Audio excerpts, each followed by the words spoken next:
So part God.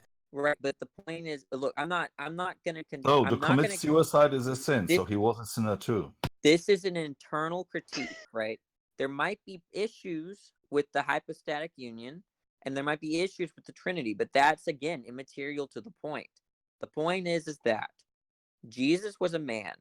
Okay, that's what the Bible teaches. He was not guilty.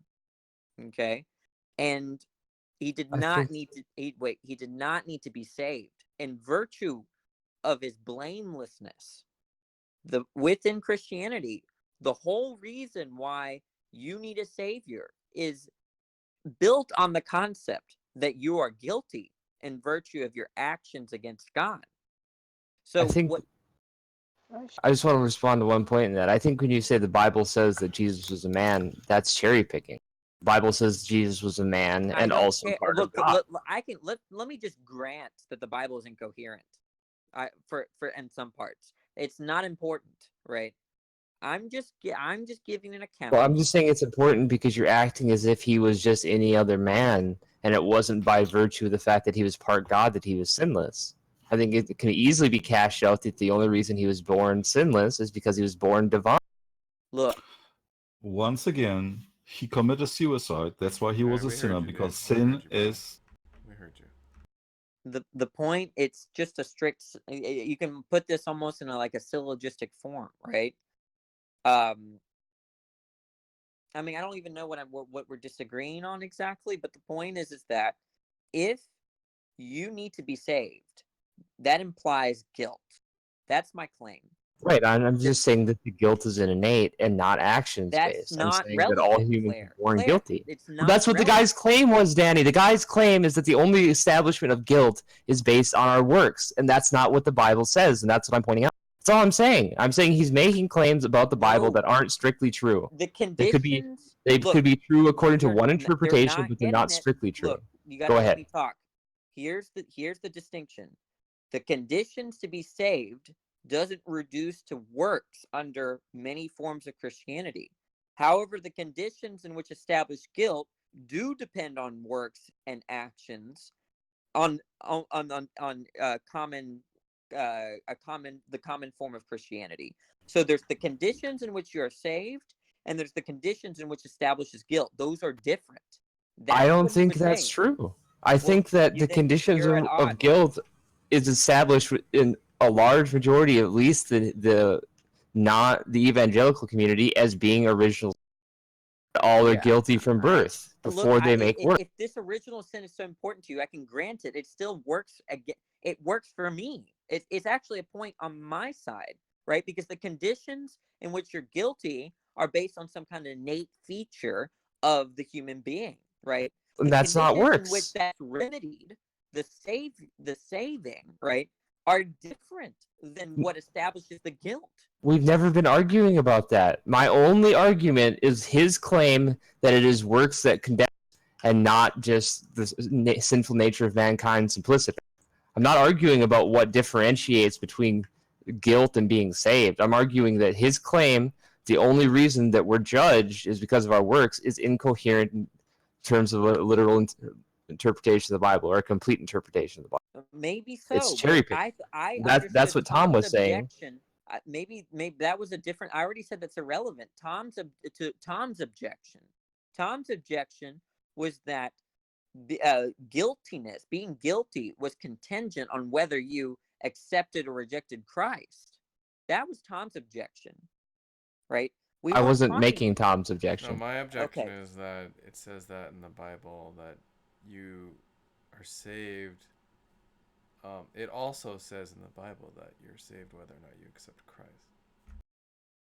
Right? That just in conflict. Wait, say that again. Yeah, it says in the Bible that salvation is works based. It says it's based on accepting Christ. Right? There's a conflict there. That's my point. Well, you're talking about between the Romans and James passages. I mean, I don't know what passages I gave you. I paraphrased it as best I could. Well, I mean, there are responses to that. I looked into that a while ago, but yeah, in the James, it seems to talk. It talks about faith as being dead without works. Is that what you're referring to? I mean, I'm referring to what I quoted you.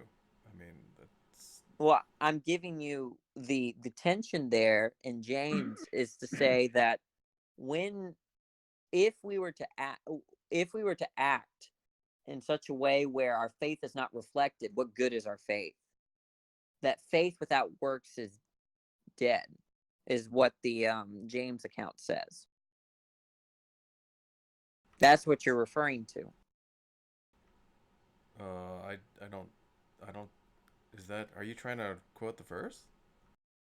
Well, I'm telling you that's the tension that you're trying to describe is between the James passages and and then what's happening in Corinthians and Romans. And then I don't know. I mean, I thought I quoted the verse. It sounds like what you said has nothing to do with the verse. Like, it bears no resemblance to the verse that I was quoting, which is something were you like not saying okay. if you believe in your heart and profess with your mouth that Jesus is Lord of Lords, you will be saved. That's what I was referring to. I don't know the name of the passage, Danny. I don't know the context of it. I'm saying by a prima facie reading, right, that is in conflict with salvation being solely works based. But he didn't say that. Yeah, he did. No, you need to re-listen to the recording. He said that He said guilt. judgment was works He based. said right. He said I don't guilt. understand what the difference is. Okay, if I commit a crime, right, what establishes my guilt is committing the crime. Now, getting out of jail would require a bailout, right? So that's the difference. So you What think that establishes people are going to be judged guilty and still be saved? the idea is that there's an atonement, right? That the guilt is paid What for by Christ. I'm under the impression that the verdict of guilty or not guilty, when you're analyzing these acts that one is guilty of committing, right? The guilt or not guilty is judgment. Okay, so you want to differentiate between guilt and judgment? No, like you're just pointing to acts of which one would be guilty of or condemnable of, and when we're talking about judgment, we're just looking at those acts in their entirety, and then we're saying, okay, you're guilty of all these things, therefore you are guilty, right? That's like the verdict. Look, I guess maybe I should use different language. Yeah, I What think can so. Okay, so I just mean that what makes you in the state in which you go to hell, what puts you in what separates you from God is the fact that you either, as Claire has it, have an innate sinful nature, or as others would have it, that you have violated God's commands. That would establish this disconnect, the separation, the guilt. Okay. Now, if God had not sent Christ, okay, it would have been just to um actualize that separation eternally, right? According to Christian theism. So what the guy was saying was that what establishes you needing going to hell is not the simple rejection of Christ, but something logically prior, right? Your disobedience or your innate sinful nature, as Claire would have it, is what establishes the separation.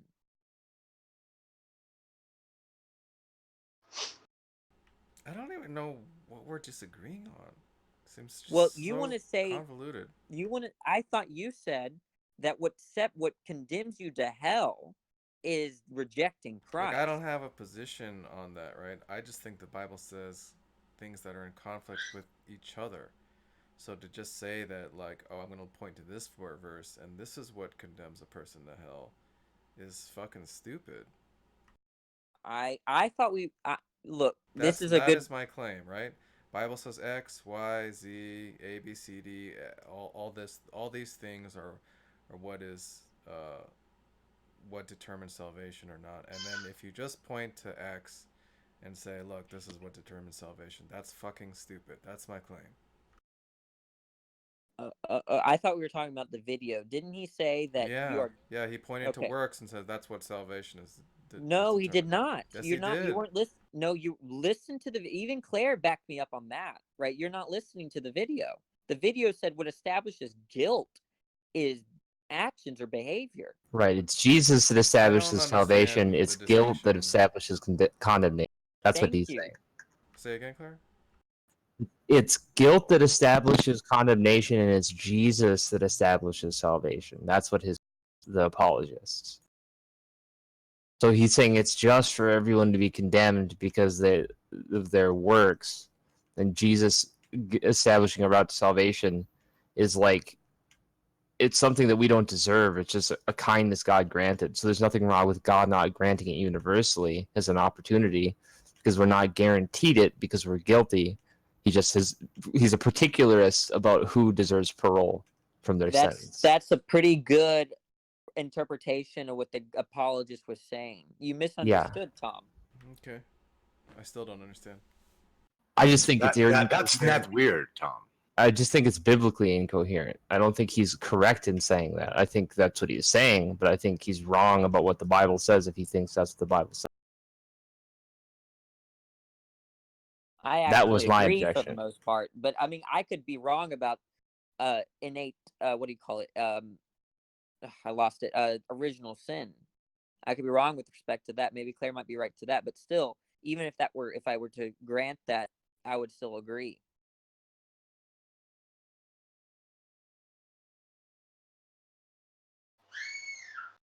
I guess the way to clear it up is: do you think that rejecting Christ is what condemns you to hell, Tom?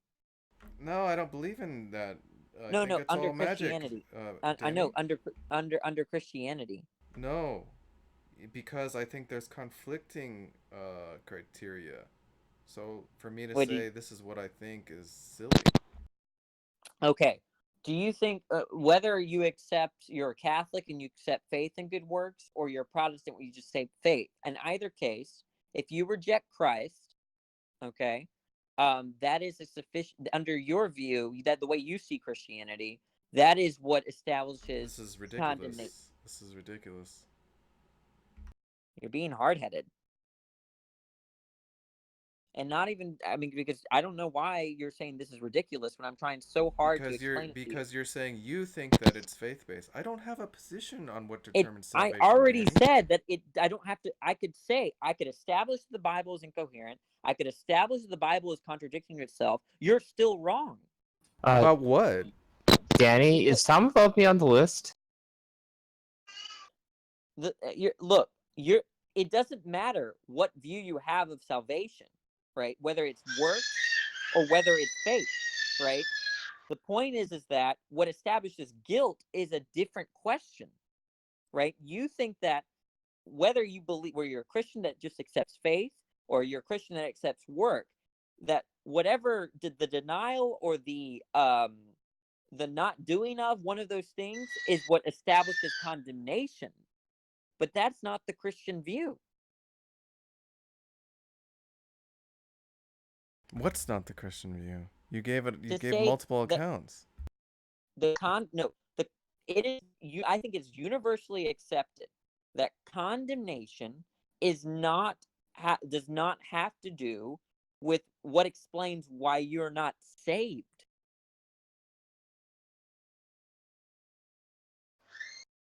Is my microphone working? Yeah. I guess Who is the screaming baby? I That's guess the Rainy. analogy is, look, Stop it, Rainy. if I broke the law, right, and if I sped and DUI or something, I was in prison.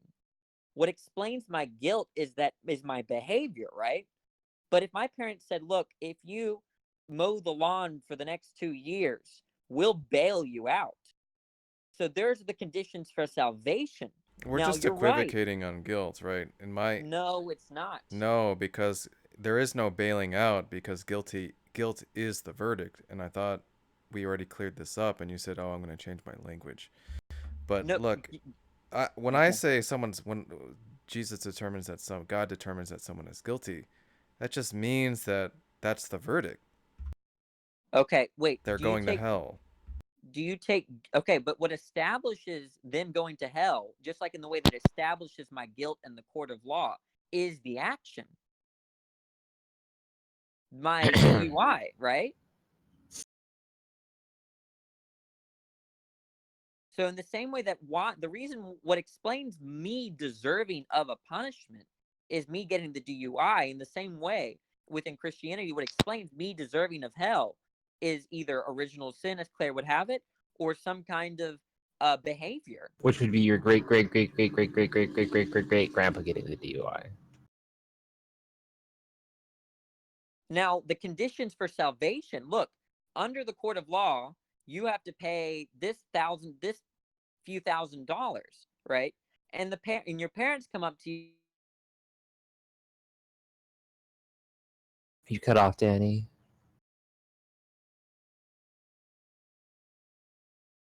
I think we lost him, or I'm disconnected. I don't know. Danny is correct. lost That, And did I No, disconnect?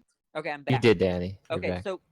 so then after you get the DUI, what explains you going to jail and the fines and all that jail time is the action. All the guilt, the verdicts, it's because of the action, the DUI. Now, if my parents said, look, we'll pay all your fines, and let's just, to make it as analogous as possible to Christianity, let's just say we'll even offer up, we'll even take your place in the jail, right? Under these conditions. Yeah, that's immoral. Well, that's a different question. Under those conditions, right? We'll atone for what you've done. We'll take the verdict, so to speak. We'll take away the guilt. Okay? And so Well, we're just talking past each other because, as I said, but when I hear guilt, I just mean that to be the verdict. Like that's. Well, what explains the verdict, Tom? And guilt meaning that you are either saved. If you are guilty, you are not. You are going to hell. That's what I take it to mean. So you have a different understanding of guilt. I agree with you. We're not disagreeing on the words. No, you're saying that someone can be guilty, but still go to heaven. everybody that goes to heaven is guilty. That was guilty. Yeah, was guilty. Right. In a sense. Can we not have Kathleen jump in on this? Wait, but okay. But what originally accounted for the guilt, Tom? Look, if someone rejects the offer that my parents gave, what explains the verdict in that case is still my DUI, not the rejection of my parents' offer. In the same way that if I reject Christ, or if I've never heard of him, what explains me deserving of hell is fundamentally the actions or the original sin. Correct. Yeah, not according to Torah, only to Christianity and Islam. Right. All right, listen, John Edwards. I remember you. Just please stay out of it. Not according to Torah. Yeah, Torah has a completely different conception of everything, so that's not relevant to this conversation. Kathleen, Actually- do you think that salvation is solely works based? Declan's not here. That's irrelevant anyway. It's irrelevant. I'm just asking her. No. I'm curious. Oh, I thought you said Declan. Oh. Said Kathleen. No, I think salvation is faith-based. I deny works-based salvation. What do you think is the predominant view? Kathleen, Works-based salvation. as an Salvation extensional is the question to predominant this, view, Tom, but you're talking about something different. You're still not understanding what I'm saying. I'm not talking about any. I'm just asking I'm just curious what Kathleen, thinks. as an extensional question, if someone were born other than Jesus who committed no sin in their entire life, do you think they would still be condemned to hell without the intervention of Jesus? No. No, you think that they would be accepted from hell? Okay. Yeah, What- so that What would your biblical basis for that be? I'm curious.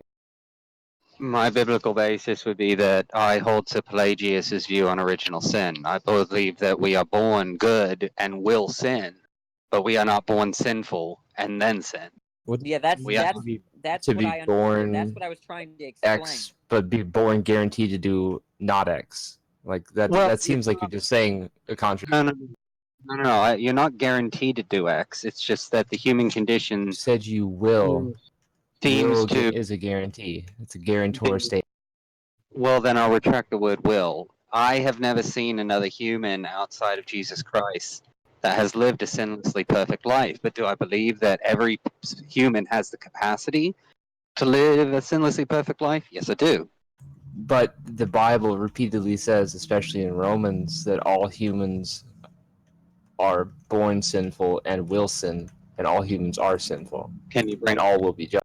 I Can you already bring linked up? them in chat. You want to scroll up, you can find them. I'm in the middle of a game. I'm not going to do it again. But yes, it does say that in Romans. Do that for me, 'cause I linked like 3 verses. They're not very far up in the chat. They're like 1 or 2 screens. Just look. I agree with you. I'm driving, so I don't want Okay. to. Well, I'm sorry. I'm in the middle of a rated No, I match think or that, something. Paul alludes to so Paul. There's a verse in Romans where Paul says, "Through one man sin entered the world. Through one man sin was atoned for." That's not all it says, though, in those verses. It's actually like a series of 5 or 6 verses. Here, I found them. I can read them if you like. Yeah, that would be great. So, for by the one man's offense, death reigned upon the one. Much more those who received abundance of grace and of the gift of righteousness will reign in life through the one Jesus Christ. Therefore, as through one man's offense, judgment came to all men, resulting in Mhm. condemnation. Even so, through one man's righteous act, that free gift came to all men, resulting in justification of life. As by one man's disobedience, many were made sinners, and so also by one man's obedience many will be made righteous. Yeah, Another one. Nevertheless, death reigned from Adam to Moses, even over those who had not sinned, according to the likeness of the transgression of Adam, who is a type of him who has to come. But the free gift is not like the offense, for by one man's offense many died, much more the grace of God and gift by the grace of one man, Jesus Christ, abounded to many. So again, it says, even for those who had not sinned. yeah. So So that implies that Adam's sin is extensional to the people who do not sin, hypothetically. right. So That's where I'm taking Stop umbrage. that. Oh my fucking. So I just take that to mean that when Adam sinned, that is when sin entered the world. That is when the fundamental covenant of mankind with God changed. And Just what I asking take why they would word specifically even those who have. and I take the Mosaic reference to be true as well. The conditions for salvation were different under the Mosaic covenant than they were under the covenant of Christ. I feel like this answer completely avoids the point of the question. Like we're Again, Well, no, I'm it's- asking you why they said even those who have not sinned, if they didn't mean even those who have not. Right, and the condition for that is that there was no perfect atonement at the time of Moses and the law, so that even those who had not sinned would be condemned to death through the sin. Through the sin of someone else. That's the point I'm making. I'm saying it's not the guarantee that you will sin because of your nature. It's you are sinful whether or not you sin because of human. Right, but That's what original sin teaches. right, but I'm making the differentiation between that which was and that which is. Yeah, but I'm just even if it was only a certain period of time where that were true, that would still be true for some people, and that would be an objection to the statement that all judgment comes from works. You could say that all judgment comes from works inside of the covenant, maybe. That might be a coherent statement, but it isn't a coherent statement to say all judgment comes from works I implicit. don't think Claire's position is that crazy, and there are a lot of Christians that accept it. I'm just saying it's more contested than you think, Claire. I mean, it may be. I've never encountered someone in person who contested it, but my only Christian background was evangelical, and evangelicals take this to be founding doctrine. Yeah, And I mean, this was a here's what doctrine since 200 AD, so it's not like it's a new or strange interpretation. Here's what happens. This is not like the church doesn't do a good job of teaching theology. Like in Sunday school, you would think that maybe Catholics are different, so I can't speak to Catholics, right? but maybe they have it better together. They're more organized and all that crap. But Protestants don't. They're kind of on their own when they're with respect to their churches, I don't and disagree. yeah, and so when they hear something like original sin, it sounds like I accepted it when I was a teenager, right? And I think all it takes is one member, right? One respected member to say, I believe in original sin. And then the whole bloody congregation accepts it without question, right? Like it's just I mean, because like there's no really good alternative explanation for why we're like predestined to sin, right? I think. Like, or at least I'm not Well, there aware. is, Danny. Well, that's There my is. claim, is Hold that on. there is no good biblical explanation for why we're not predestined to sin. Like, Hold I didn't on. take anything on the basis of what someone else said. I just heard the Bible read. Like we went to three-hour sessions of church every week minimum, right? And the majority of that was just the pastor reading the Bible almost sequentially. So I've heard the entire Bible at least Yeah. 6 or 7 times. And I've never heard anything that made me think, oh, I guess original sin isn't coherent. I guess that it's just a Oh misunderstanding no, I of the agree. text. I share your experiences, but when I looked into the literature and the philosophy, it's actually kind of contested. Right, but I Like, feel like those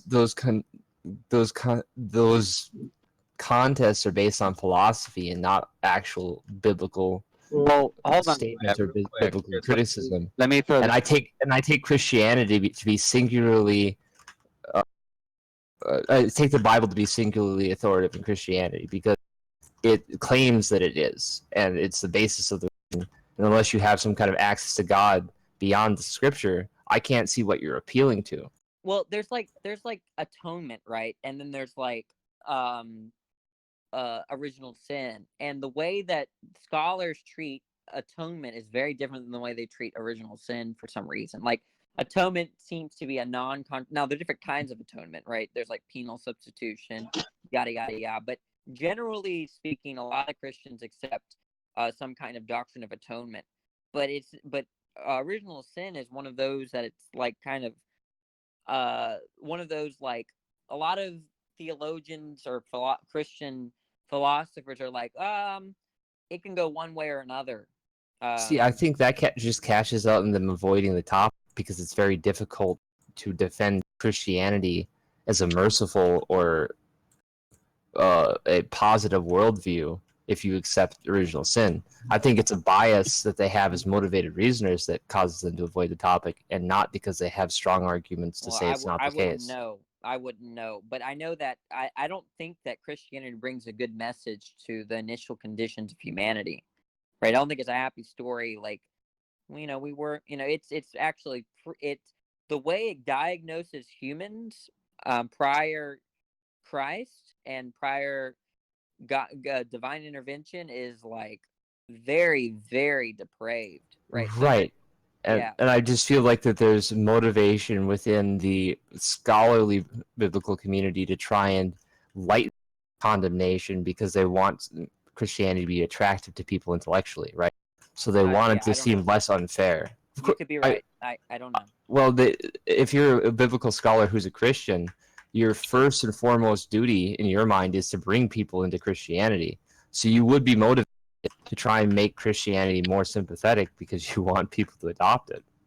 That wouldn't I be true for I an need agnostic or an I atheist I would need apologist. But further investigation. I don't know what explains why a lot of Christian philosophers don't jump on the original sin bandwagon. Maybe because it does, like for Craig, for example, is not a fan of determinism, right? So that might be motivational. But um, that's to say he's a libertarian. But yeah, I don't know what explains it.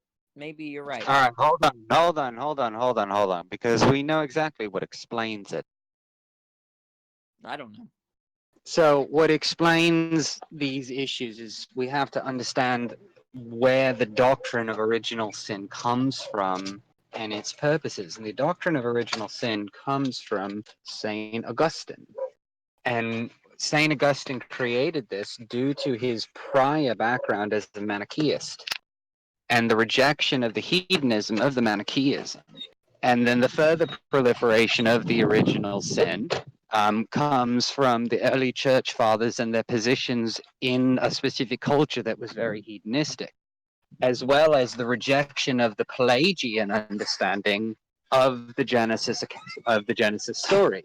Had Augustine not been politically connected as he was, and Pelagius not basically removed from church history, religion would look entirely different. Now, I would go so far as to say not only would Christianity look entirely different if we had accepted Pelagius, Islam would look entirely different if we had accepted Pelagius.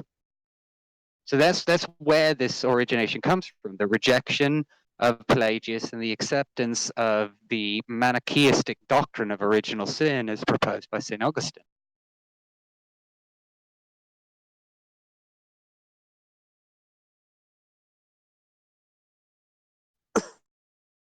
So the real question becomes, in a modern contemporary society, when we look at the Bible, we read the Bible, when we try to understand this, are we talking about this particular area of theology from a position of Augustine, which is what most Protestants, well, most church members are going to do, period, because that's where the influence lies. The influence in Christianity lies with Augustine and Plato. And in order to actually have an honest conversation about this, you have to understand those influences and kind of remove them from your thinking. And then you can analyze these things properly. Again, with the verses that Claire said, we understand that the Noahitic and the Mosaic covenant were very different from the covenant that we have with Christ today. If it is to believe that Christ is the Savior, he paid the atonement. There's no good reason to believe that the sins of Adam, that we are in fact judged guilty for the sins of Adam. We are judged according to our own transgression. Yeah, can you provide a biblical evidence that we're not judged according to the sins of Adam? I'd love to see you argue that in verses. That's really what I'm appealing to here. Is sin entered the world, the noetic effects of sin and stuff like that, for which we are accountable, are not, we are not the progenitors of that. right. It's because of our connection to Adam. It is correct to say that the sort of penal kind of atonement that was posited, but that we understand today, fundamentalists to be espousing, has its origin in Augustine. But there's all kinds of other shit that that Augustine espoused that we don't have in modern day fundamentalist Christianity. It actually doesn't. Right? It actually doesn't have its origin in Augustine. It has its origin in Irenaeus, the bishop of Lyon. Irenaeus. Yeah. And Irenaeus was much softer than Augustine. I'm specifically referring to penal kinds of substitutionary atonement. So that's why I say it has its origins in Augustine. But I do understand why you would want to attribute that to Irenaeus, especially against how he articulates the view in against all heresies. But what I mean to say is that, like, we are accountable for the sin, the original sin, and we are not progenitors of that. Okay? Right? We're not judged. If we are judged on our own merits, but coextensional with that is a nature from which we must be saved that we are not responsible for. Right, and that's what I was arguing with Danny, because this conversation arises from a clip of a Christian apologist who claimed that the thing that we're judged on is our works and nothing but our works. I do not think there's a biblical basis for that claim. And Danny was saying that it's very controversial whether or not original sin is a fact biblically, and I just don't see the argument that it's not. I can't find any kind of scriptural backing for the notion that we are absolved of Adam's sin at any point except through Jesus or through the original covenant. Wait, I did say that, and I also said there are also different interpretations of what original sin is. One involves that we're deterministically we're determined to act against God's order.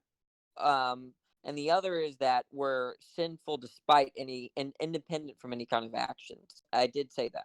Well, here's the thing. Even if it's just that we're deterministically guaranteed to be sinful, what is the real meaningful difference between that and just being sinful simpliciter? Because if you're guaranteed to become sinful, isn't that just saying you are Oh, sinful? maybe no, but it's only relevant with respect to the video, right? I understand that there might not be like a practical difference, but the apologist on the video was not bullshitting. Now, maybe what he was saying was all wrong, but Yeah, I don't think he was bullshitting. I think he believed it. I think Tom is wrong in saying that. I just think that he is wrong in terms of his interpretation of yeah, I have scripture by the no lights of problem with that. Yeah, almost anyone. Yeah, I but don't I think he think was bullshitting. I just think he he's was yeah, he was characterizing Christianity pretty accurately, in my opinion. I mean, Rainey, you're gonna have to fix your mic. It's popping really bad. Wait, I think I actually Declan's here. I actually want to ask Declan two questions. Number one, what establishes guilt or condemnation to hell on Christianity, you think? Well, it's sort of multi-layered, right? Like ultimately, what sends someone to hell? What sends someone to hell is that someone cannot stand before the ultimate righteousness of God in virtue of the fact that they are sinners, not meeting His Yes. standard, right? But Right. there's another layer to it where you could also say, well, technically, it's in virtue of the fact that you're not washed by the blood of Christ and declared legally righteous. So it's you can sort of explain it either way, but they sort of overlap. But most Christians would deny that what explains you going to hell is your mere rejection. Like, most Christians have this kind of map that we are sinners, right? That's what separates us from God. That's And right. then, Yeah. okay. I hope Tom heard that. so. I was asked to provide a verse. I mean, I know Declan comes from kind of a Calvinist school of thought, so he may reject this. But the one thing is that when people say, provide a biblical verse, oftentimes people that don't hold to the modern interpretation of sola fide aren't held by that, because they will point to extra biblical writings, original liturgies of the early church fathers, who seemingly have no belief in what we are referring to as original sin, and I can find no real passages of Christ. Yeah, I did talking hear that, about Danny. But original sin. what was in But if what was in Go ahead, contention Tom, was sorry. you said it's not controversial, that, or it's, you presented it as the dominant view that salvation is not dependent on like accepting Christ into your heart or whatever. No, that's not what I said. I said that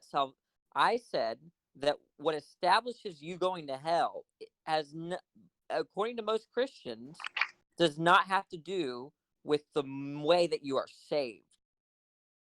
That's what I said. With- I think if I can just What are maybe you try talking to about? So, Well, I look, don't even know man. what that means. well, you said that the guy in the video was bullshitting, right? No, I Because said he was full of shit. okay, full of shit, because he now I'm assuming this, so correct me, because he wasn't characterizing what most Christians believe. Is that what I'm? No, I'll Okay. say it for the 18th time, Danny. He said, from my interpretation, my claim was that he's claiming that these people that don't ever know about God, they're going to be judged on their works. So they're not going to be just sent to hell. And all I said was, in other places in the Bible, it says, for example, if you profess with your mouth and believe in your heart that Jesus is Lord of Lords, you will be saved. That's so you just misinterpret. You didn't hear him, right? That's not what he said. So it's a simple misunderstanding of Well, I don't what know he was about saying. that. All he said, what establishes He guilt. said you will be judged by your works. No. He said that the He guilt did say that. he said that the guilt and the condemnation, right, arises from the fact that you behave or you act against God, right? You will be judged justly if you were sentenced to hell in virtue of you behaving against God or acting against God. Danny, can I just maybe try to Well, I offer? want to I want to know because if it's just that we just heard the video differently, I don't really care. But if there's a real disagreement, I want it resolved. Look, I mean, I told you 18 times. That's my understanding of what he said. If he didn't say that, then I don't know what else to tell you, Danny. I think you Well, two are just talking past each other, honestly. That's what it sounds like to me. Because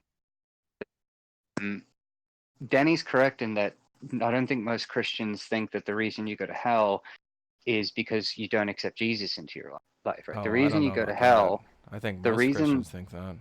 well, hold on. Let me explain what I mean. I think most Christians understand that sin is what sends you to hell. So I don't know about that. I think most Christians believe that if you believe in God, that you're going to go to heaven. But yes, I agree. I agree with. Hold on, can I please stop? Can I? Hang on, just a second. Hang on, I want to get. Hang on, Declan. Is belief in Christ necessary for salvation? Yeah, it is. It's why I said there is a little bit of overlap here, right? Like because you could say it's true of, but like both of them are not contradictory or contrary to one another. And all I mean to say by that is like, if you are saved, right? You are saved because you're not being judged by what you did, but by what Christ did. And the result of that is what Christ did, which was save you through the cross. So you can, in a weird secondary, like second order way, say the reason why I'm not going to hell is because Christ saved me. And if the person rejected, you could also then say the reason why I am going to hell is because Christ didn't save me. But tacked onto that is also that you are judged according to your sin-soaked works, right? You're judged according to the fact that you are a sinner. That's why I don't think these two concepts necessarily can be torn away from each other. I'd like to point out that was literally what I was getting ready to say.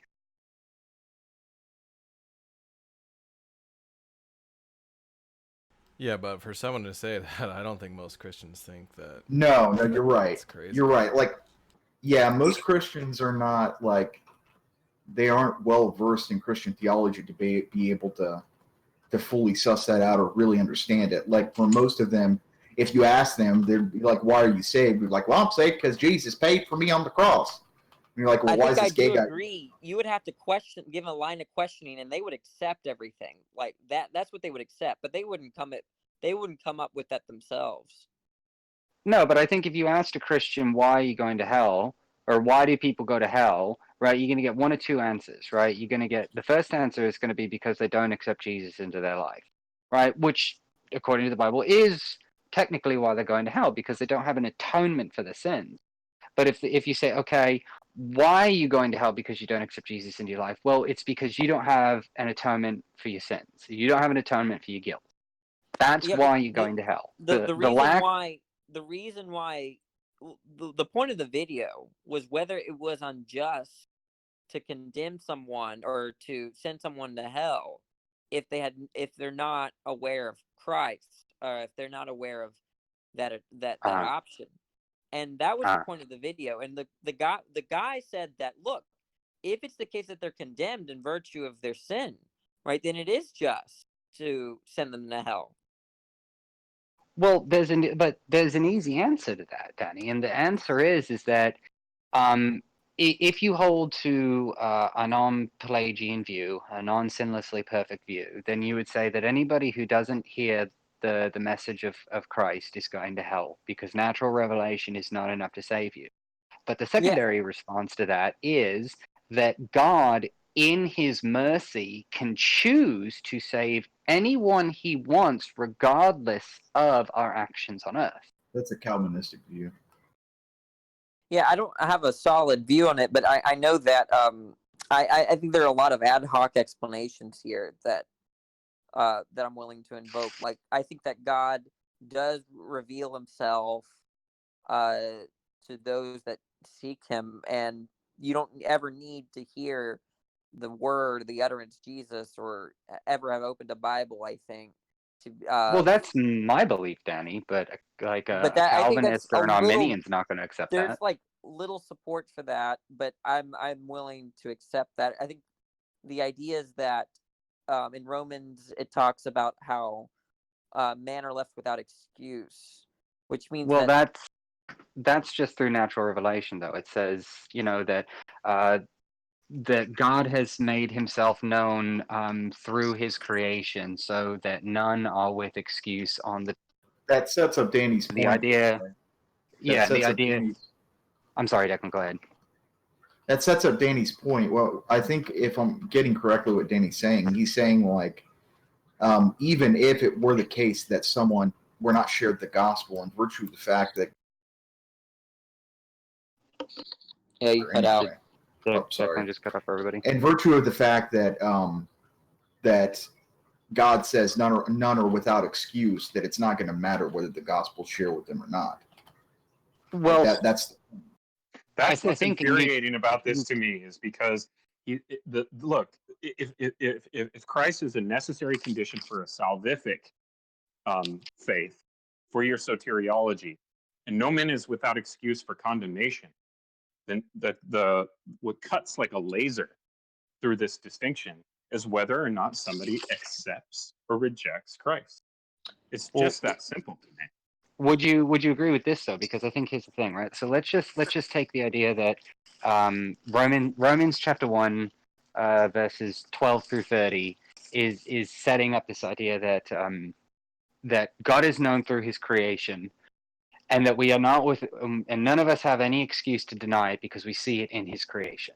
So let's say that sets this up idea that we can know His creation and we can accept it, therefore we can be saved. But there's still that acceptance thing. The idea is that you can know God through his creation and still deny him. And it's that denial that would lead us back to Christ, because the acceptance of the natural revelation, the acceptance of this idea that God has revealed himself to us in such a way that we can be saved without hearing the message of Christ, is the same thing as setting it up as we've heard the message of Christ. There's still a denial or an acceptance there. I think the way Craig puts it is that imagine someone like in the Native American culture or something that recognized that there was something bigger than him, like some kind of deity or spirit out there that was much bigger than him, very powerful, all this stuff, and that there was this kind of recognition that he ought worship him, that he falls short of him, and that he sees himself as needing his help and whatever in this kind of way. I think Craig would guess is that would be sufficient for salvation. He kind of loosely gives. There's evidence for that. If we go back to the 17th century in the writings of a Catholic monk named Derretius or something, with his interactions with the Sioux people. He said that the Sioux people basically are Christians. That the way they worship Father Earth or Mother Earth or whatever is very Yeah, similar I have to no basis for this, but I remember when I was Christianity. I remember when I was a teenager, I think I marveled at Incan religion, and it was kind of scarily similar to a kind of monotheism. But I think later on I retracted that. But I'm just saying that. Well, the idea here is that if it is the case that Yahweh is God, if that is the case hypothetically, then there's certain things in the Bible that we just have to accept, which is the idea that he has written himself on our hearts. Right, there's a common theme throughout it. Then that he has written his moral law on our hearts, which is how we get so many similarities between religions. So then the question becomes: is what is enough for atonement? And if Christ is the atonement for all, then that atonement affected all views on God. So a person who has not heard the Bible but has seen Revelation is still saved through the atonement of Christ, which is well. why Let me ask. let me ask you a question though. That's right? not full Like, talk though. it seems though that the claim that so like that people don't need to hear the gospel or to hear the message completely. If you say that in order to be saved, it seems that that renders the reason for the Great Commission to be absolutely useless. So I think my response to that would be something to the effect of, I think the Great Commission makes it 100%, right? The people who reveal the gospel to the world are leaving no question in the minds of the people they. So, for instance, if you've had no contact with a Christian, you may recognize that there is a God. You may recognize a lot of things about it, but you don't have the specifics. So it might be more difficult for you to make a proper choice. When you hear the gospel, you just now know what the choice is. I don't understand though. I don't understand how that's a response to the debacle, right? Like if the reason that Christ told his apostles to go out and share the gospel with the world was in fact to to evangelize, so that you would think that it would be in virtue of the fact that the gospel saves, right? It seems like that sort of order is rendered useless in virtue of the fact that anyone could just be saved, regardless of whether he gave that great commission, right? Like it puts into question the motivation of Christ at that point. Like, did he say, and this is the common view, right, that he said that because he wants people to be saved? Right. Well, let me ask you a question, and I don't remember the specific verse, and you may not be aware of it all, but I believe that there's a verse in Revelation that basically says that the end time cannot occur until every soul has heard, every eye has seen, and every mouth has spoken to the attestament of Jesus Christ. I think what it says, and it's been forever since I've read that verse, but I think if I remember correctly, what it says is until the gospel is taken all over the world. Yeah. But it doesn't specify that all over the world means to every man, woman, and child. It just means what I take from it is that it means in every area of the globe. Yeah. Which it pretty much has been at this point. Right. So I mean I don't really know what that does for. I mean, I don't think I have like a firm answer here, right? Like I think I have some inferences, but that's about it. I would just throw out this is a question asked by Claire for some just biblical justification. If we go to Ezekiel, this is about the original sin thing. Ezekiel 18:20 verses and then 19 through 32. It says, "Therefore I will judge you, O house of Israel, according to his conduct." That's within the old covenant. That's also in a specific context, right? That's in the context of the old covenant to Israel. Yeah, but this is a response to the other Old Testament verse that you gave me. Right, the but Mosaic the Old Testament has two different operating sets of rules. There's one for the people of Israel, which is the covenant, and there's a general rule of humanity in which everyone else. We were discussing the general rule. No one's going to argue that people operating within the old covenant as Israelites have a different standard of how they're judged than the rest of the world. We're talking about the rest of the world. Right, but when we talk about these things, we have to talk about them in the context of the people saying them. So when Paul was saying stuff, Paul was saying something in lieu of his understanding of Torah. You don't even really have to go down. You don't even really have to go down that road. I'm pretty sure that verse that you quoted was in the context of a specific event that was happening, right? So it's not like, for example, Yahweh is speaking about like sin in general, rather the state of Israel at that time. You will be judged, each and one of you, according to your own. In other words, it seems like what you're trying to do is to say, well, that somehow is a defeater for original sin, when it's not. It's not speaking about the global state of sin on man. It's referring to a specific context in which Yahweh was going to judge Israel. Okay, well, the entire context says, He will not die for his father's sins, he will surely live, but his father will die for his own sin because he practiced extortion, robbed his brother, and did what was wrong amongst his people. Yet you ask, why does the son not share the guilt of his father? Since the son has done what is just and right, has been careful to keep all my decrees, he will surely live. The one who sins is the one who will die. The child will not share the guilt of the parent, nor will the parent share the guilt of the child. The righteousness of the righteous will be credited to them, and the wickedness of the wicked will be charged against them. But if a wicked person turns away from all sins they have committed and keeps all my decrees and does what is just and right, that person will surely live. They will not die. Well, is there anyone that you know that does that or has done that other than Christ? No, I don't think anybody has done that. The question posed to me was, if there's a hypothetical person, if I reject the idea that we are judged according to the sins of Adam, and if there's this hypothetical person out there that never transgresses anything against God, does that person still go to hell because he hasn't accepted Christ? And my answer was no, because Christ's atonement was specifically because we do not possess the capacity to atone for our own sin. We need a perfect atonement. That's malformed, because to reject Christ would be to sin. Well, I don't think that you can. You can't, like, it's completely self-contradictory as far as Scripture is concerned. Like, you can't say, so for example, in the logic chain, you can't say, what if there was a person who had never transgressed against God yet rejected Christ? Because in that instance, rejecting Christ would be by definition to transgress God.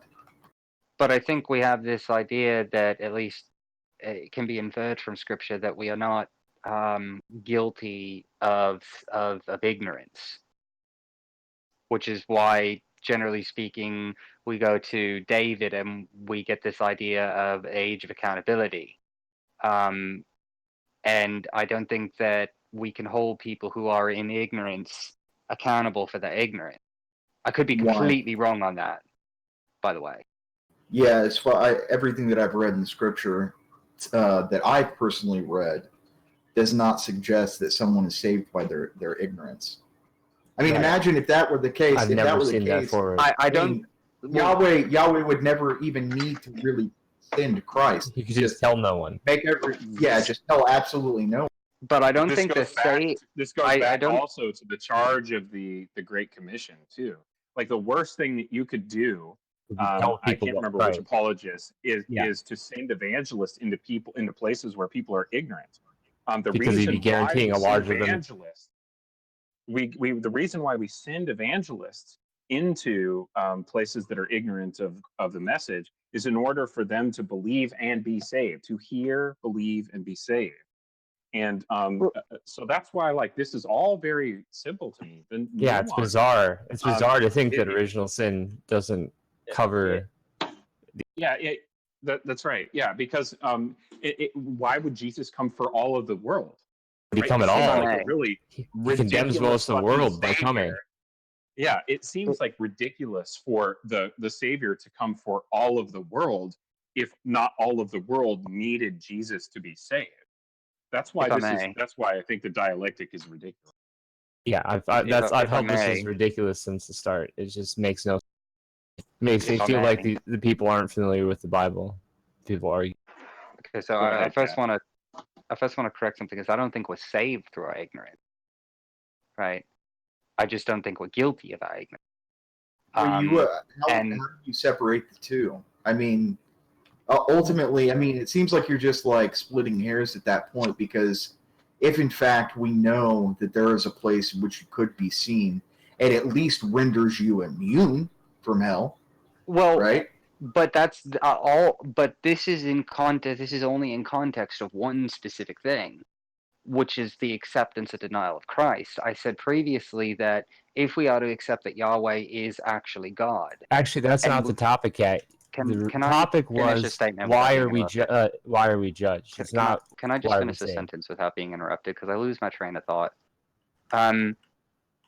I had said earlier that if it is the case that these things are true, well, the Bible is very clear that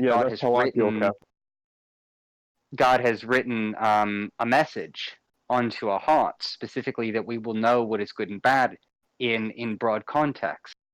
So while I don't think we may be necessarily guilty of ignorance in the form of a specific thing, we are all, every one of us, aware that certain things are wrong. I don't see So how that's if relevant.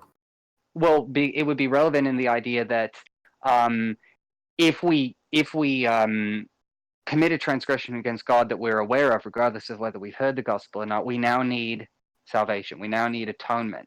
And if we deny what we see to be true through natural revelation, now we necessarily must hear the gospel in order to accept the atonement into our lives.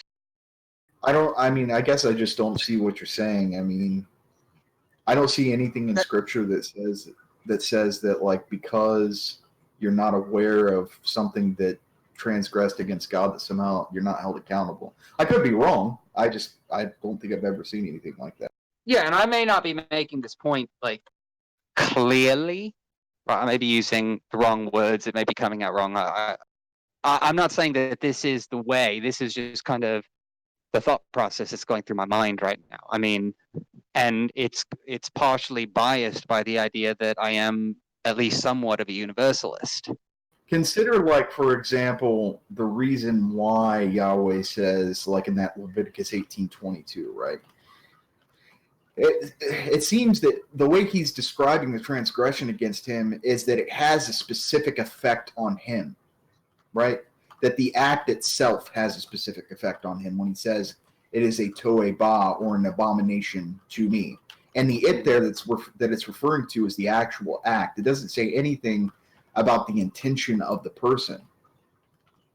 Like consider, like, so for example, let's say, now, I mean, everyone in the room is probably going to think this is ridiculous, and I actually agree with you, right? So don't think that I'm arguing for the merits of morality or non-morality based on what Scripture says, but consider, for example, if you thought that you were, I don't know, like giving someone $5 change, but instead you were really beating them over the head with a baseball bat until they were bloody. The way that it's described in Scripture is that the act itself is considered to be a to'eba, not what you think about the action. Now, wouldn't you agree, though, that the way in which we judge these things changed with the entrance of Christ, where Christ puts the sin nature not only on the action but on the intention as well, where both can be sinful. So in the Torah, we have 613 actions that are sinful to God, but in the New My hand is Testament, up. everything we do possibly can be sinful to God. Go ahead. I will call on Yeah, we've already covered this ground. I think it's very frustrating to me that we have to go back over this. The Great Commission was done for a reason. Jesus came for all people. Paul reaffirmed this by going out and evangelizing. People are saved based on their rejection or acceptance of. People are damned based on the rejection of Christ. People are saved based on their acceptance. There's not enough in general revelation to infer Christ. Otherwise, we wouldn't have the Great Commission. So somebody has to come up with a theory of soteriology that accounts for why the ignorant need be evangelized to, such that without that they'll be damned. I don't generally disagree with what you just said, Michael. My go-to is, generally speaking, that's probably the closest to the truth. All I've been doing is trying to argue maybe alternative explanations. My belief in that is generally couched Backpedal. in Backpedal. this isn't Freaking backpedaling. this is in no way, shape. You know what? That's just a detraction from the conversation. You're Michael, distracting from the conversation. You diverted to an entirely different conversation. Remember Generally- when Kathleen made the claim in this conversation? If we want to Generally speak about speaking- explanations, she said, as if God writes the word on our hearts, it logically follows, therefore, that it explains why all religions are similar. What type of explanation is that? Well, How are all that- religions even similar? There's plenty of religions that practice Exactly. virgin child sacrifice. Is that what God wrote on their heart? That's an Oh, entire conversation. That's not a defeat. I'm trying to say, Michael. Generally speaking, what I couch that in, what at least gives me peace, is the fact that God can still do whatever the fuck He wants to do. So if somebody doesn't hear the message of the gospel, God can look at them and say, "Yeah, you know what? I'm still going to save you anyway." That's how Friend. I see peace. Friend, when the faith left me, I was universalist. I lost my ecumenical status with the church because I was a universalist, or at least an annihilationist, right? I get it. I understand that. But the view that I had to take was heretical. The view that I had to espouse was heretical against the Orthodox view. Otherwise, I wouldn't have been excommunicated from the church. Hell is a real thing. People are sent there. The wheat or the goats and the sheep will be separated, just as the wheats and the tare, or whatever the fuck it is. And the thing that cuts like a laser, and I'm going to say it again, is belief on Jesus Christ, which is the necessary condition for the salvific, a state for a believer, or for anybody for that matter. Otherwise, you're cast out.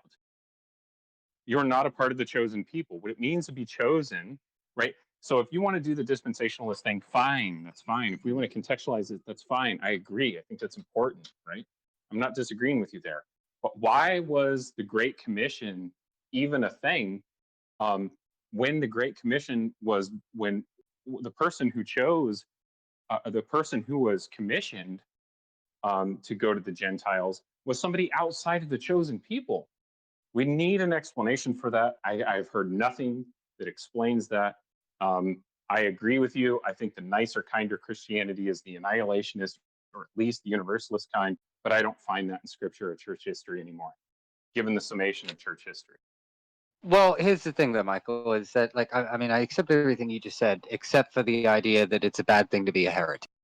That's the only thing that I don't accept, because church history, church doctrine, church tradition is, has, and will be affected by politics and power and greed and corruption. That's true of every major institution, and it started very, very early, and it's going to influence everything that we believe today. So the idea of rejecting something that may or may not have been contrived, not through the revelation of the Holy Spirit to the church through council, but through, if we want to go the opposite and say demonic influence for corruption, then being a heretic is the most godlike thing that we can do.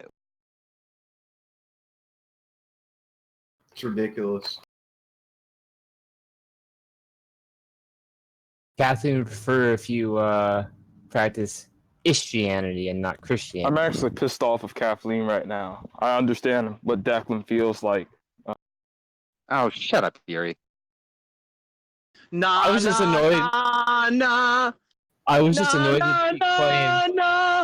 that she claimed the conversation was about the conditions of redemption. Goodbye. And 9 not- years that bill What's got. going on? What's going on? Absolutely. I was sending that bill off. Y'all never heard that?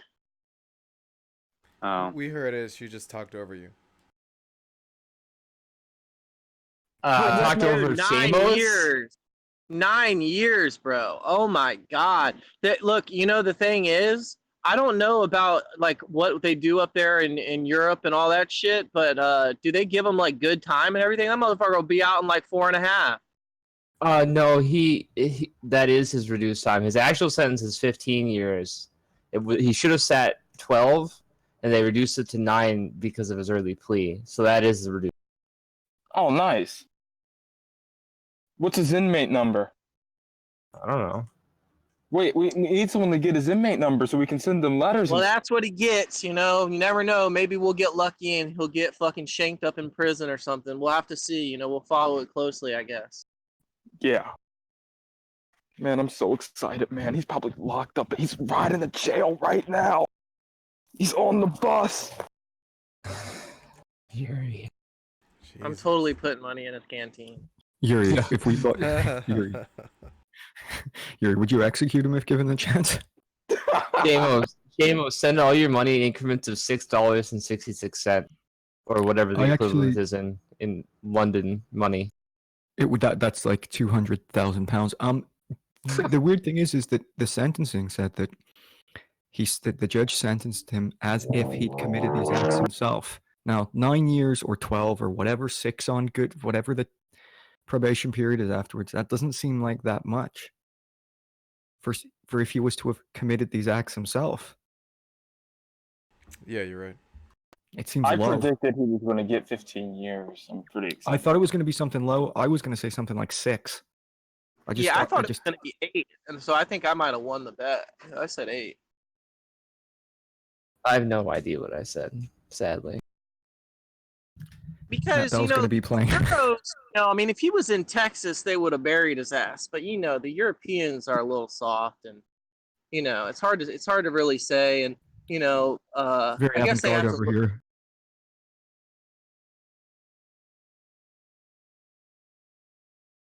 Wait, what happened? Someone cut out.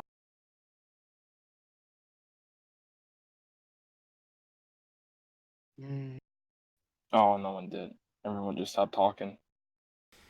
Yeah, I don't know what to say about it. I mean, 9 years. He's gonna be 60 when he gets out, right? He's 51 now. He's still going to have time to sign up for the AARP.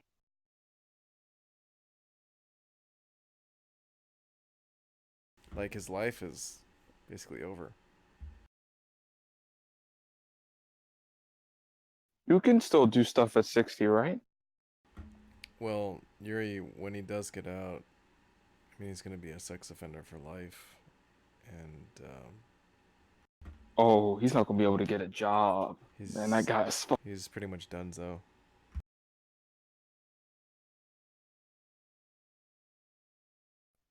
Snap.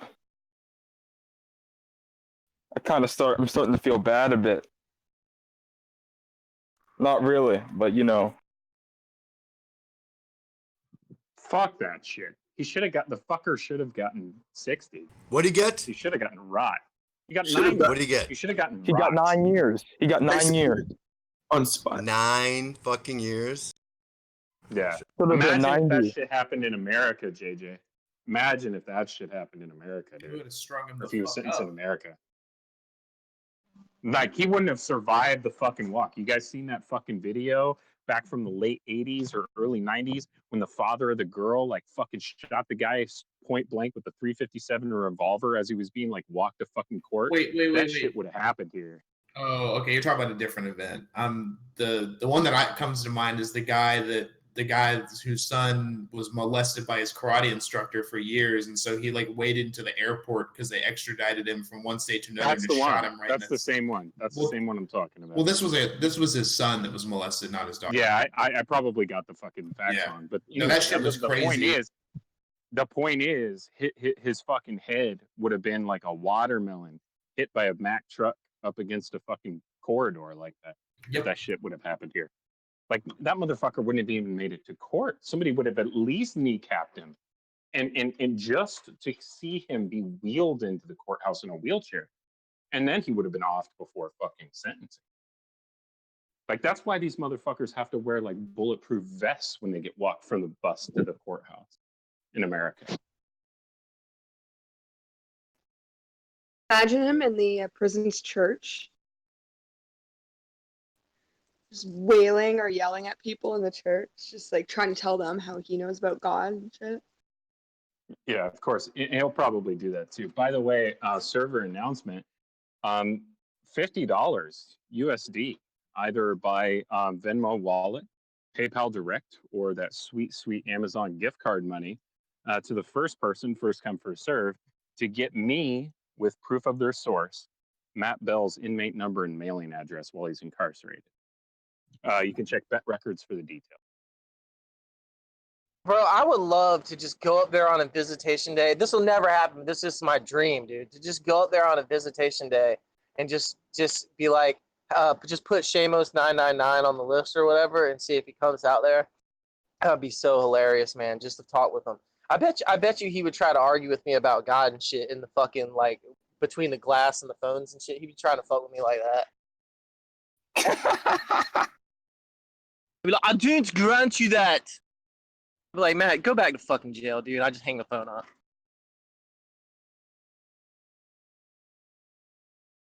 You're muted, bitch. Slam down the fucking like hand receiver in the jail cell visitor place.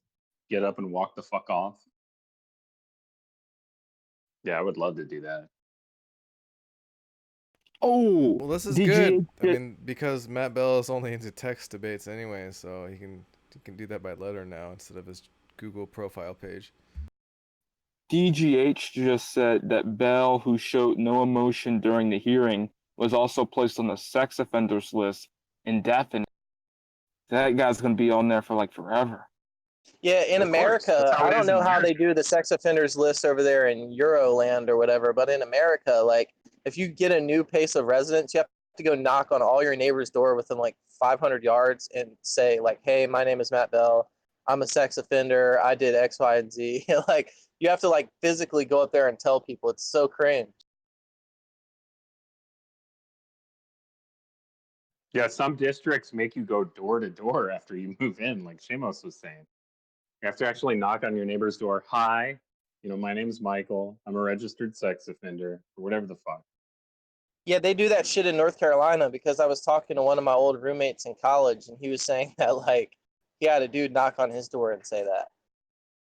I don't know what state it is, but I'll look it up later, but there's one state, they may have done away with it, but it used to be that if you actually engaged in like a romantic pursuit with another person and you didn't disclose that first and it came up later, they could actually take you to court over it for like omission or something. Like you had to have like some script you said, like, hi, my name's Matt Bell. According to this code, I have to let you know that this is who I am.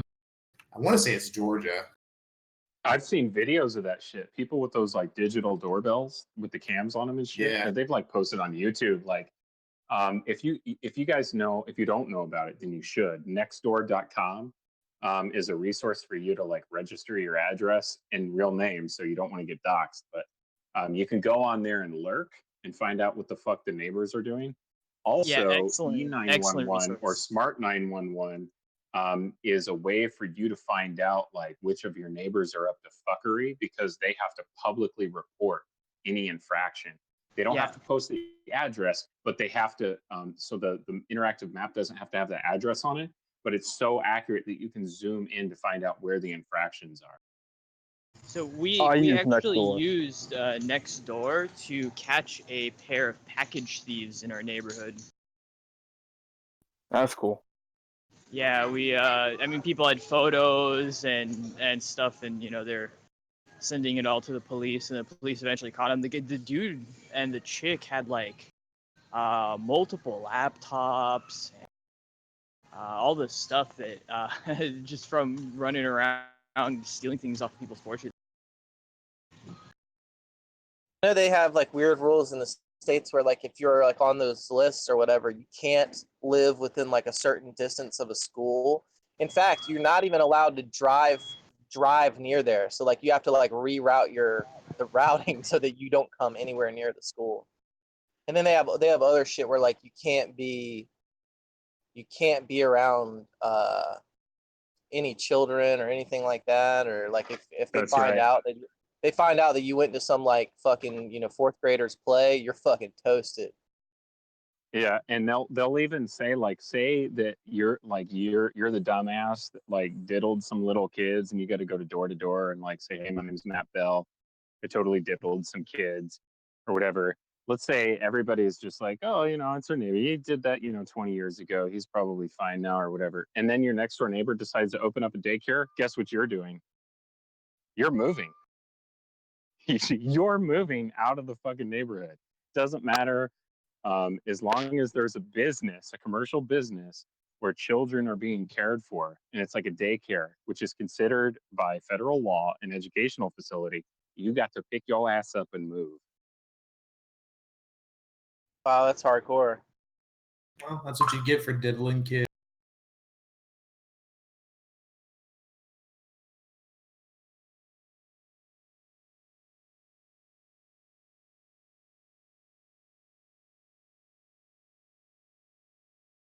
I'm like so paranoid about that stuff, man. That's why I won't even talk to like 13-year-olds or like 14-year-olds. Freaking freaks me out.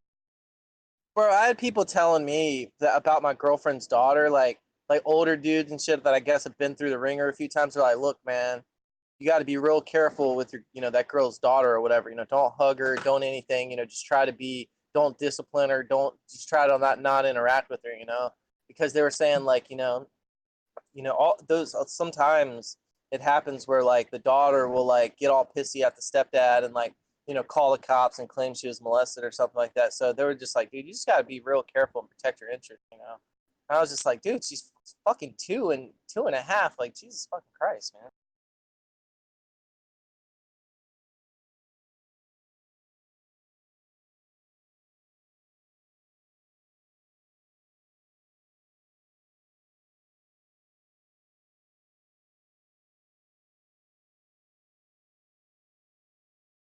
Yeah, the girl was my favorite too. The little boy, God, he was such a pain in the ass. Like come up and like smoke you in the face and just like be fucking annoying all the time and like always talking about the bubbles and shit. Like I just want to slap the fuck out of him sometimes.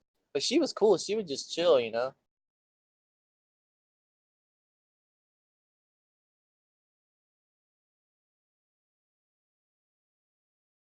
What are the bubbles? Yeah, I used to. Go ahead, James. What did you say, Tom? What are the bubbles? Like the fucking kid was retardedly obsessed, like autistically obsessed with bubbles. Like if he saw like a little bubble thing, bro, you'd be out there blowing on that motherfucker all day long. And if you the second you put it up, dude, even if you sit in the garage, you'd be yanking on the garage door for like 3 hours, talking about bubbles, kicking the garage door and shit. And fucking so finally she got our like a bubble machine and shit. So we didn't have to be out there fucking with it. And I would just set it up high so he fucking couldn't get to it, just fill the fucking thing all the way up. But like those bubble machines, especially the really good ones that blow a lot of bubbles, you got to fill them up like quick. Dude, he would sit out there for hours and just play with the fucking bubbles. And it like he would play with the fucking little bubble machine until it broke, and he would want to play with it like no matter what we would do, go to the pool, anything, play with other kids. Nope, it was all bubbles. And like I said, I tried to teach little motherfucker how to like get potty trained and shit. And I thought I was making real progress with him. Like the first time I took him in the bathroom, I was like, I shut the door and I pulled my dick out and I was just like, watch, daddy's gonna pee. And I fucking started peeing, and like I could see the little gears working in his little head, he like really was thinking about it. And like, I was like, now you pee. And I pulled his pants down and shit. And he started like, he kind of like got closer to the toilet. And I mean, I guess he was trying, but like nothing came out. And, I was like, all right, that's a start. And I told her, I was like, I think we're going to get this, I don't know what kind of bullshit you've been doing, but I'm already making real progress like day one or whatever. Like the next day I went in there or like or later on that day or whatever, and I peed, and like he noticed that when I was peeing, because I had a big piss, and he would notice the bubbles that was making down in the toilet, and he just fucking went full retard on the pee bubbles, like just fucking trying to grab them. Like he didn't even care anymore about potty train or anything. He was just like, oh my God, you can fucking make your own bubbles. I was like, God damn it, kid. I just fucking stopped completely. I was like, nah, I'm not even fucking with this kid anymore about potty I training. thought the boy was the older one. Yeah, he is. He's 3, almost 4. She's 2, almost 3. He's almost 4 and he doesn't know how to go to the bathroom in a toilet. That Bro, kid's... he can't even talk. He don't even know his name. The motherfucker there's doesn't something even know wrong his with name. If you talk to him, you're like, Ethan. Motherfucker has no idea what his name is. I swear to God. Half the kids that go into kindergarten, half the kids that go into kindergarten aren't potty trained yet. It's very normal. Bro, this Yeah, motherfucker, he just doesn't even know his name. Like, that's what blew me away. I'm like, this kid doesn't even know his name. And like, he also can't even like, dude, he says like 2 words and then baby talk in between. It's like, he says some of the, like, it's so crazy. Like, I don't even think he knows what he's talking about, And like, I don't know. It's really, she's got a speech therapist. He's 3, almost 4. He's got a speech therapist. She's got a bunch of money and shit. I think she's throwing money away with the speech therapist, but she's so determined that some lady told him that he might have some of the warning signs of autism, and now she's like going fucking insane. Is he Nice vaccinated? Oh, it might not have anything to do with all that fucking colloidal silver you jacked him up with, bitch. I mean, my son, I don't think was fully potty trained until he was like 4. Was he vaccinated? Of course. I don't know. I never asked. Probably not. Who knows, man? She didn't. So Bro, the I was younger, fucking potty trained before I was 2, dude. I was riding a bike with no training wheels when I was fucking like 4 years old and shit, or at least like under 4 years old. I was probably 3 and something, riding a bike with no training wheels. I would just come and just crash the motherfucker right in the fucking front yard. Just crash land the bike right in the front yard. And fucking, anyways, eventually my mom ran it over and shit because I put it behind her car. She's a dumb bitch, but I mean, I was did so you, far ahead of the game when I was fucking like a little kid. These little kids these days are fucking retarded. Most of them, anyways. does Tom know the 4th of July story with you pulling the wagon up the Yeah, hill? everyone knows that story, man. Fuck that.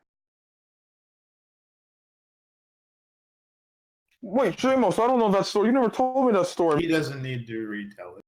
What? It's painful Has to he recall talked the about memories. He drug has a thing full of 4th of July stuff up to an event and then had to take it back immediately because the girl he was with was being a bitch. wasn't she sitting in the wagon too? No, the 2 kids were sitting in the wagon, coolers and all the shit. And the way that the fucking like park is it sits on top of this hill to the highest point. And fucking, of course, you know, there's no parking for like fucking 2 miles around that bitch, mile and a half. So yeah, I pull these kids and these coolers and shit in this big like wagon thing up this fucking hill for like a mile and a half. You know, I finally get to the top of it or whatever, and like by the time we get there, the kids are like spat. You know, like it was so weird. Like she gets there, I don't know, man. Me and her, I just like I want to slap the fuck out of her sometimes. And she gets there and like they have like these little rides and stuff, and you got to buy like a little wristband. So she goes over there and buys a wristband for 2 kids, right? And I'm like, all right, cool, you know. And so there looked like some fun shit. Like there was like a jump house with like a rotating beam that you had to like jump over or duck, you know, and it was all padded. It looked fucking pretty cool. And as soon as she bought the wristbands and put them on the kids, she just took a look around and was like, all the lines are too fucking long. I'm not waiting in these lines. I'm like fucking mom of the year over here, not gonna wait in fucking line so our kid can have some fun. I'm like, I'll fucking wait in line with him, you know. She's like, no, let's just go over here and sit down. I'm like, God, she's already in fucking bitch mode, dude. And fucking anyways, fucking I pulled over to the other spot or whatever. The kids got out. They were on these little leashes or whatever, and fucking the boy was running like a fucking Mac. She was like, we need to get these leashes, you know, because I just know it's going to be crazy. So I let her, you know, she bought these fucking leashes and shit. And I had them tied to the cart at one point because if they jumped out of the cart, they were hooked to the cart. They weren't going fucking Tied anywhere. the kids to the cart? No, like their little leash, the end of their leash was tied to the cart. And so basically, if those little fuckers jumped out, they weren't going anywhere. You know what I mean? So what I did was when we got stopped, I untied their leashes and I fucking went walking with them. And the thing was, they just were like dragging me, and like there was like police officers like watching me and shit. These kids just like dragging me all over the fucking place. And then finally, I was like, nah, we can't do this. I was like, we need to go back over here to mommy. And it was getting close to dark, and I was like, oh, you know, we'll go back over here. Maybe 15 minutes, the fireworks will go. So the boy just started going crazy because there's like music and fucking lights and all those rides he never got to ride. He's just fucking spazzing, like making a fucking run for it, you know? And so I had to just pick him up under my arm like football carry the motherfucker. I just snatched his ass up. I was like, no, motherfucker. Boom! Snatched him up and just carried him like a fucking football. And the girl, I had her in my other hand, you know, like just like a normal how you're carrying top. And he's fucking spazzing, you know, like hitting me and fucking screaming. And like the police officers looking at me kind of sketch. And I'm like thinking like, man, I hope this fucking police officer doesn't say anything. He knows how fucking bad these stupid ass kids are. You know what I mean? I just look like this kid's dad trying to handle business, you know? So I just fucking walked straight by the police officer with the kid just fucking football carried under my arm. He's fucking screaming. I'm like, shut up. And we get him over. I didn't say shut up, but we get him over there back to mom. And by the time I bring him back over to mom's done smoked her little cigarette and she's fucking done. She's like, let's fucking go. We'll just go to Aunt Susie's house and watch the fireworks from the pool. I'm like, bitch, I don't even know this fucking location, and I know for damn well you ain't gonna see no fucking fireworks from Susie's pool. And fucking she made me fucking drag them all the way back out of there. The dragging them back wasn't as bad because it was downhill. You know, it wasn't as bad or whatever. But you know, it just fucked my whole 4th of July up. By the time I get to the pool, I was done, dude. I was so fucking mad. I wanted to slap a hoe. I was like, I didn't even get in the pool. I was just like, bitch, whatever. I just wasn't even looking her in the eye anymore. I was like, I fucking hate you, bitch. The kids, that was horrible that they didn't get to go on a ride when they saw those rides. They must have screamed all the way back to the car. Yeah, it was terrible, dude. And I would have waited in the line. They were long. I'm not kidding. They were long lines or whatever, but fucking I would have waited in the line with the kid, you know, because I know what it means to kids to like go there, You see can't. That's all not those okay. other kids play. It's not You okay know, to do that to a kid. It's like torture that's to what a I'm kid. saying. That's what I'm saying. I was just like, dude, I'll fucking wait in the lines. You know, I know what that's like to be a kid and have shit like that. See all the other kids just having all this fun. You just want to go over there, you know. And I would have done that for him. It wouldn't have been a big deal, you know. I mean, we were already there, you know. Who fucking cares if we wait for 15 minutes in a line or whatever? But anyway, she was already full bitch mode and blah blah blah blah blah. And 2 days later, we had the big fight where she threw the soap at me and shit.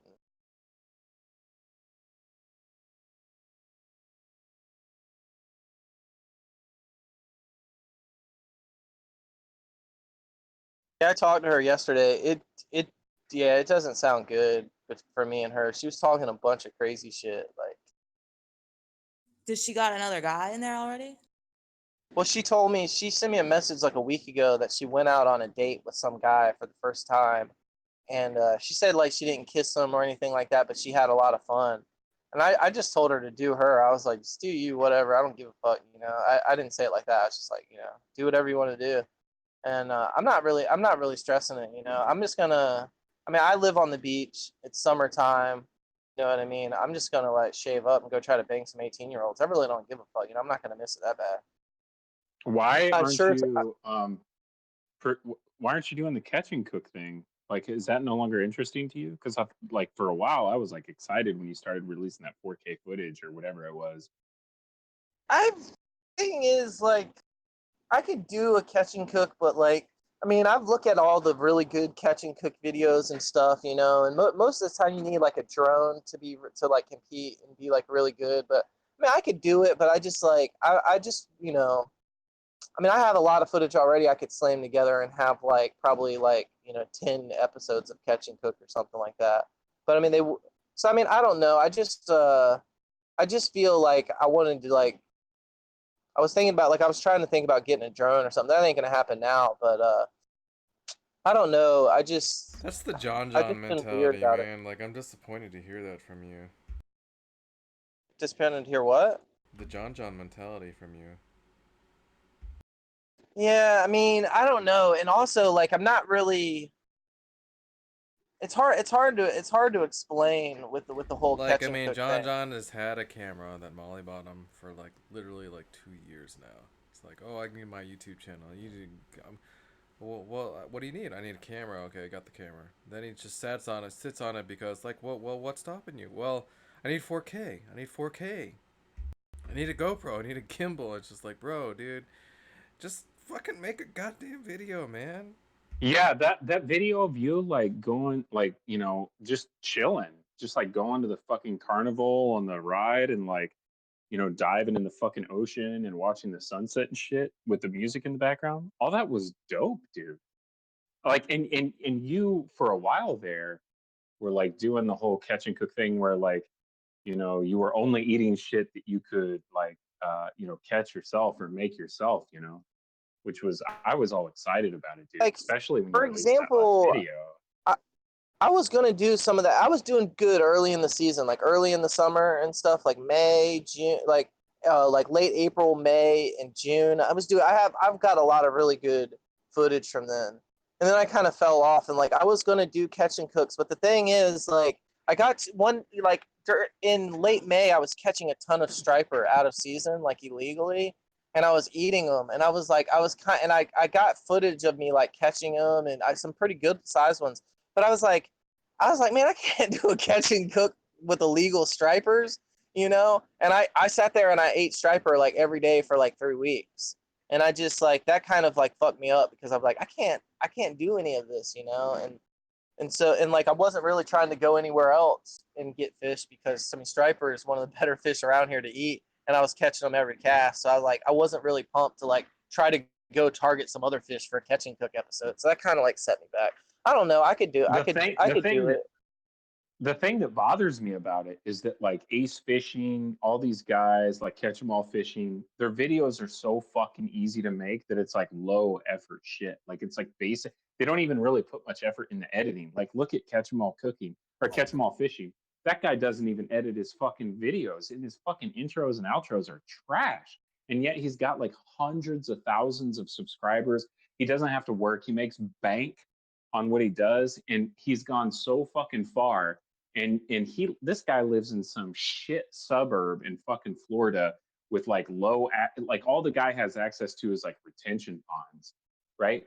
And what the fuck, man? I mean, you're like literally on the coast. You know, you're in a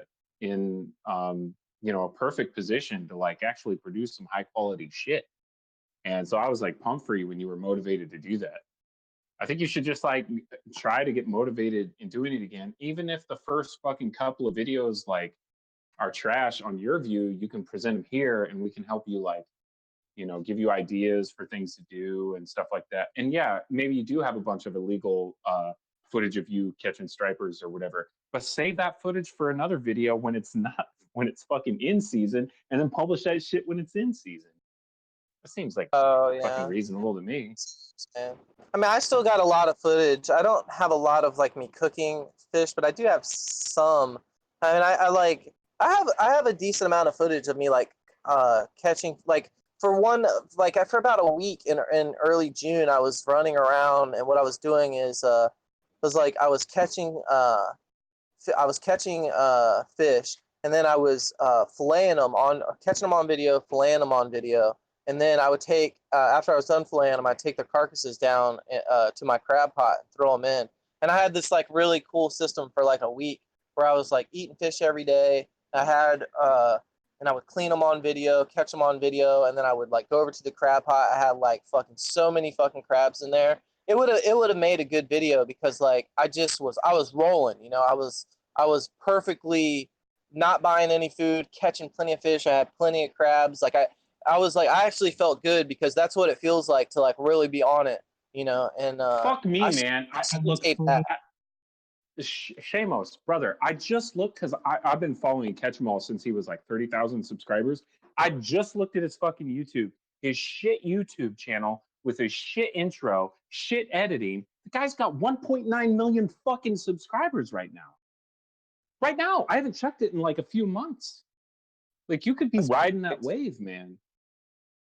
I just posted the link in general chat, and look at what trash shit he does. Yeah, sure. He like now he does like all these sponsored charters and shit like that, and he gets these fucking girls wearing like thong bikinis and stuff on going out on chartered, deep sea fishing shit like that. Sure, but he didn't get his start doing that when he went from fucking like 30,000 subscribers to like fucking 200 or 300,000 subscribers in a matter of fucking weeks.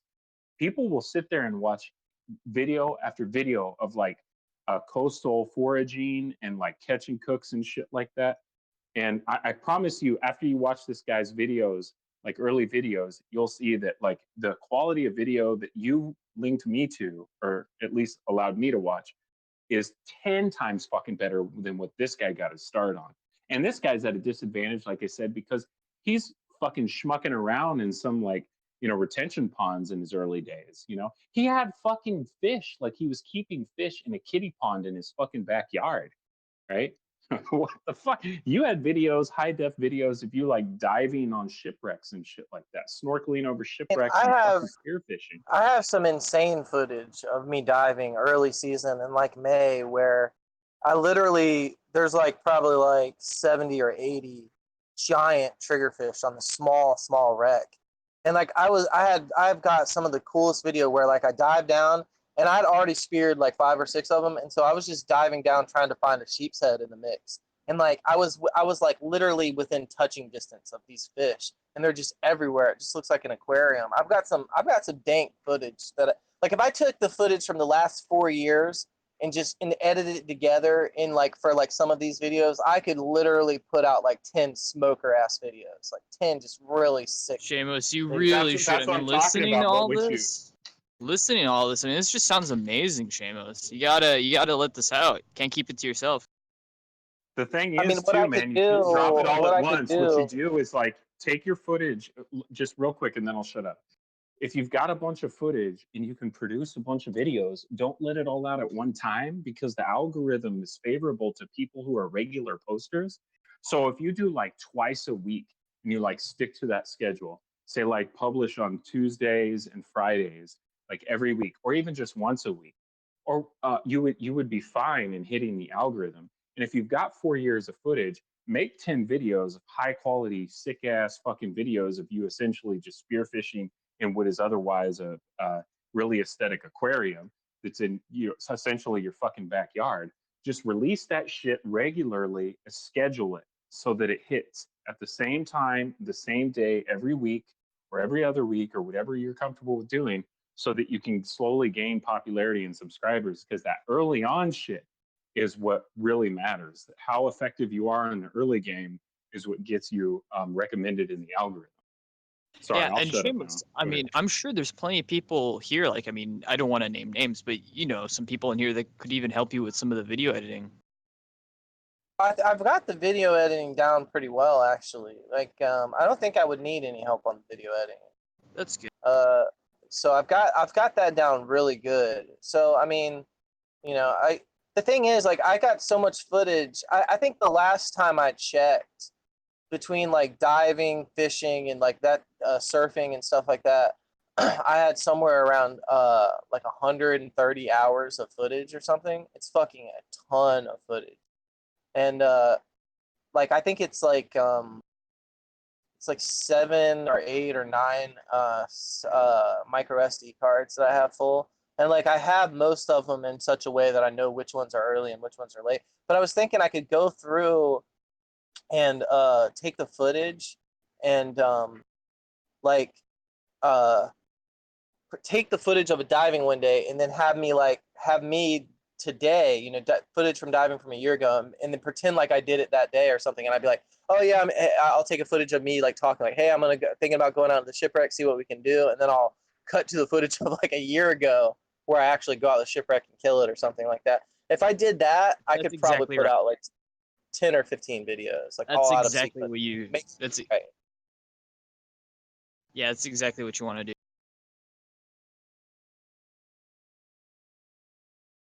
I'll see if a little bit later I can upload on one of my YouTube channels one video of like me diving in May with all those fish.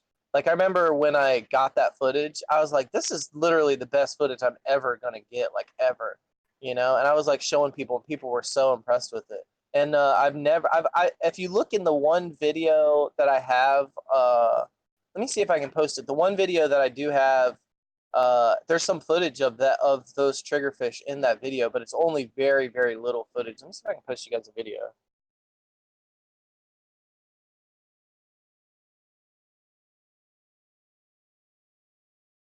If we're streaming, please don't stream the link. Gotcha.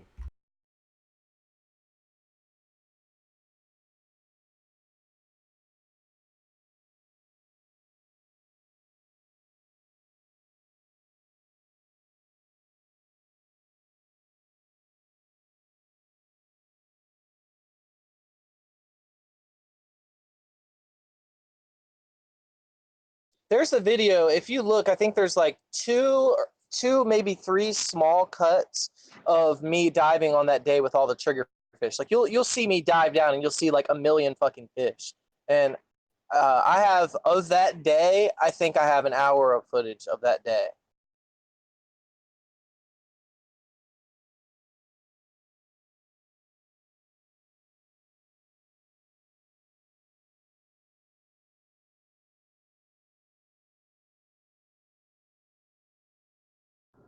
Howdy.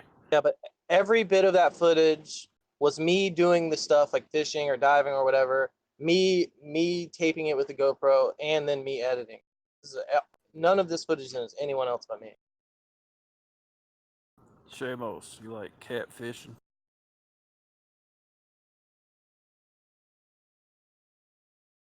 I love me some catfishing. Oh, what kind of pretty girl do you portray yourself as? Oh, Jesus. I'm talking about the big, heavy, ugly looking bottom feeder fish.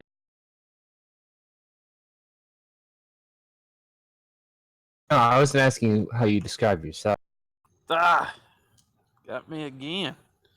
Damn. You wanna go again? You make another round?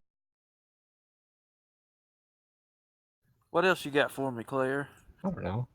It'll come out naturally when the time comes.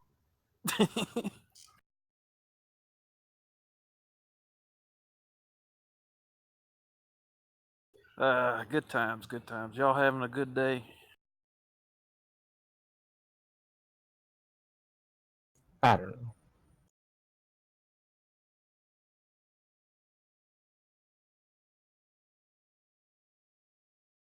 I'm having a day. Yeah, I hear you. Same here. It's kind of slow.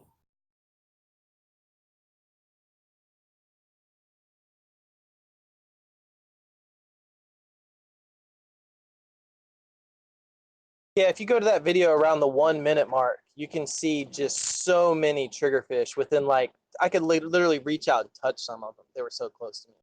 Shamos, make a catfish video where you just go and see a bunch of catfish.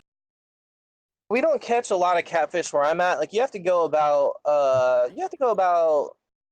10 miles north of where I am, where the water gets a little more fresh and they catch catfish up there. But like where I'm at right now, you don't really catch any catfish. Oh, and the water's too. It ain't Yeah, it's murky too enough salty for. for them where I'm at. It's just too salty for them where Yeah, I'm at. you gotta have green, nasty water for catfish. But catfish is actually one of the better. The catfish is a real white meat and it's real firm. And catfish are super, super easy to clean. Like catfish, the way that catfish's skin is, you can just pull it all the way off of them and just skin them just by pulling the skin straight off a catfish. That's what I Oh like yeah. about catfish. Yep. So I'll just start them right above the head, and then I'll just fucking pull the rest of the skin all the way out down to his tail. And then if you do it right and you work slow, you can get it so there's not a lot of sinew on it. It's just like nothing but meat. Sounds good. Like where my mom lives and shit, she lives on this big ass area of water. It's huge, and like if you get out there at night and you fish with like any type of cut bait, and at night you'll just slay really big catfish out there where she lives. Hell yeah. I like using that old stink bait.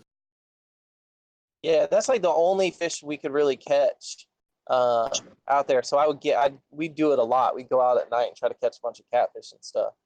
But the water back in the day when I was younger used to get a lot more flow through there, and it was a little bit more salty, and there was a ton more fish. And now there's not much flow, and so there's like you don't see a lot of the same fish up there anymore.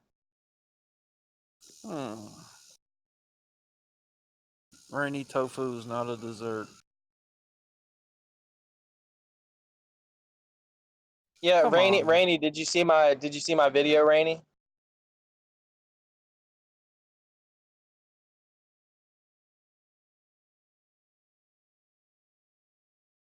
Ugh.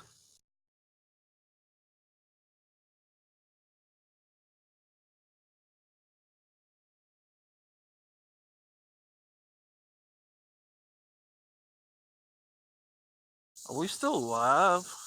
There's nothing happening. Tom always forgets to change the name, so I'm not sure if we are or not. Oh. He I might can be. turn it off.